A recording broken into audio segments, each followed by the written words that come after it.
Monday is Memorial Day, a day to honor those we lost while serving for our country. Thank you in advance to all of our veterans and our current active military.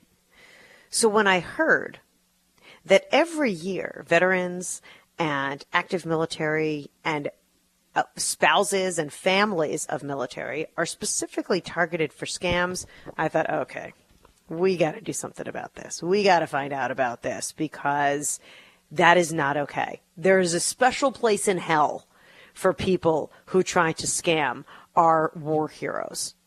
So that's what we're chatting about tonight. As I mentioned before the break, last year there were nearly 100,000 complaints from military veterans and service members about these kinds of scams. Larry Kallevig from Haven, and Larry, you'll correct me if I've said that improperly, from Haven Financial Group is joining us with a couple of the most common scams that you or loved ones or friends or neighbors or whomever should be looking out for. Larry, welcome to the program. Good evening. Did I say it properly, Kallevig? You did. Jordana, you did perfect. Very, very great. Good. So Larry's joining us again from Haven Financial Group. All right, Larry, it's unbelievable. Well, I mean, it's unbelievable and unconscionable for normal people like you and me to believe veterans and military would be targeted. So what kind of scams are we talking about that is specific to them that they might be vulnerable to? Well, it is unbelievable. And you mentioned it well, 100,000 complaints, and almost half of those were related to identity theft and credit card fraud. Most popular, Jordana, probably no surprise, phone scams. Mm-hmm. Most common for identity theft, and really pretty self-explaining. A scam artist poses veteran administrative employees, and they'll call veterans, be very, very clever, and request that they just need updated information. And that's where they get their foot in the door with credit card, bank, and financial records. Oh, and they'll say they're with the Veterans Administration. So very, very clever. So they just call and say, hey, this is, Sally from the Veterans Office. We're just updating stuff. Can you just give me your Social Security number and your credit card number? And people offer it up, right? That is true. They're just that convincing. Terrible. Just terrible. Okay. Well, again, we should know better. We should never, ever, ever give sensitive information to people over the phone because generally they just don't call you up like that. I mean, do Veterans Affairs call people? Not getting nothing of that nature over the phone to get personal information. Okay, so if you get that call, never, and if anybody gets that call, you should never give information like that over the phone. So phone scams. All right, careful of the phone. Absolutely. What else do we have, Larry? Phishing emails. Of course, everybody uses email. Phishing emails is another big one. And they target veterans that are obviously transitioning to civilian careers. They're looking for work.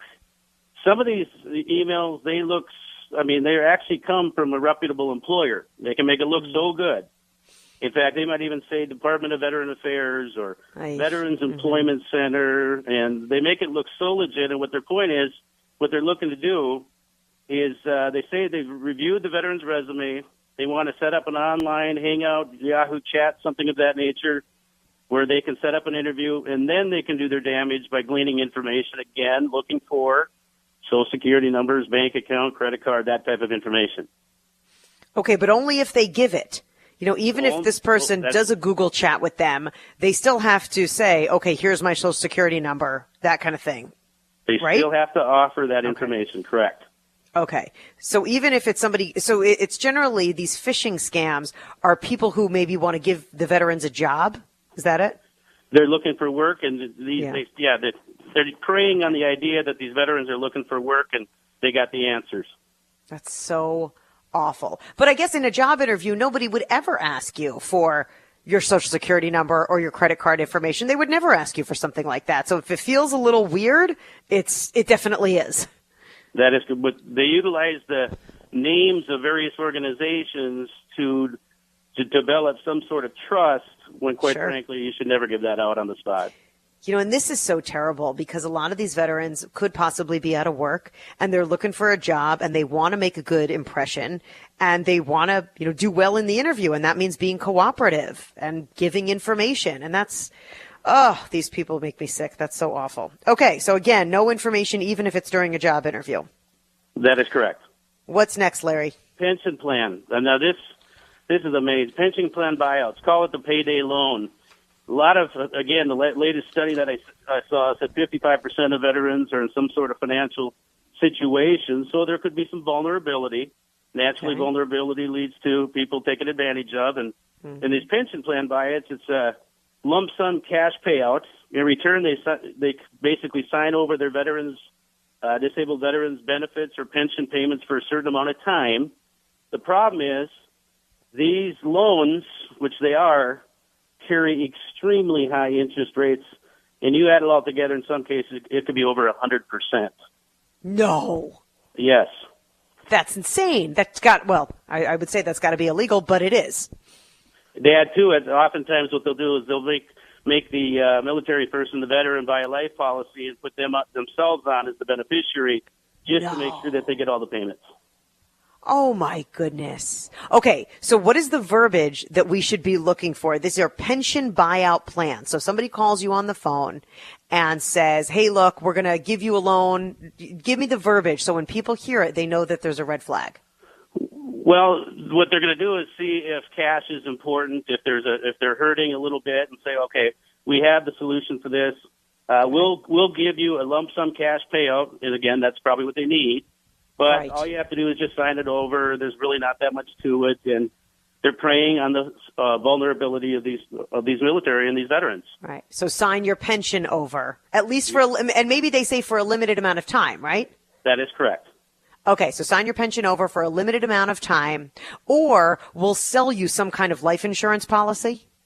They'll make them take it out just so the pension advance company will make sure to get all their payments. They're looking to pad their pocketbook in every which direction. I see. So they'll say, we'll give you the loan, sign over your pension, and you're required to take out an insurance policy with them as the beneficiary. Oh, my goodness. Okay. So anything that says pension or insurance and signing things over, red flags right there. So, folks, that's definitely a scam. Beware. All right, Larry, what's next? Which leads into the rental business. Okay, and these false rental listings, putting ads out saying that they're promising military discounts. They put stolen photos of real rental properties that look so nice. And, of course, what they're trying to do here is get veterans or military people to commit, wire the money as a deposit to get the keys, and unfortunately they get nothing. So, again, beware. Don't make spontaneous decisions. Do your background research, all that stuff, and then rental listings to go with car sales, which this is surprising for many people. It's another scam. Low-priced vehicles, falsely advertising, even saying, you know what, this soldier's getting deployed, he needs money fast. Typically, if people enter into these type of agreements, they usually regret it later on. Okay, so the rentals and the car sales, now they specifically then target, so like if a veteran might get is it a phone call or an email that says, if you're looking for an apartment, because obviously you don't go seek them out and they're a scam artist. These people must approach the veterans. That is correct, yes. And they do it by email and phone calls? Any of the two. Any way they can communicate with these people. Okay, it's a pretty... it's a pretty good practice not to rent anything out until you've seen it, though, right? I would never rent anything out without seeing it. However, they make some of these pictures just look so good, and while supplies last, and all they're trying to do is get their deposit wired to them, which is another thing. Don't wire anything because there's no traceability. Of course not. Of course not. And as for the car sales, there are sometimes discounts. There are legitimate sometimes discounts for veterans. I know they do that at my friends at Park Chrysler Jeep. You know, they donate cars to veterans, and they do. So that can be challenging to tell the difference. What are some red flags about the car sales that you're like, okay, this isn't right? And you're right. There are reputable business. There's good causes out there, and these scammers know it. So they make their advertising look very similar, where just make sure no sight unseen, make sure that you do enough research and background, and quite frankly, do your due diligence before you enter into any agreement. And let's talk about how to do that. If somebody approaches you or they're sending you these pictures of a rental place or they're asking you about your pension, where do you go to vet somebody who is, looking to make a deal? There's numerous consumer groups out there, and I encourage research. In fact, havenfinancialgroup.com, I do have those listed. For example, Better Business Bureau, National Consumers League, and various others. And again, havenfinancialgroup.com, I have them listed.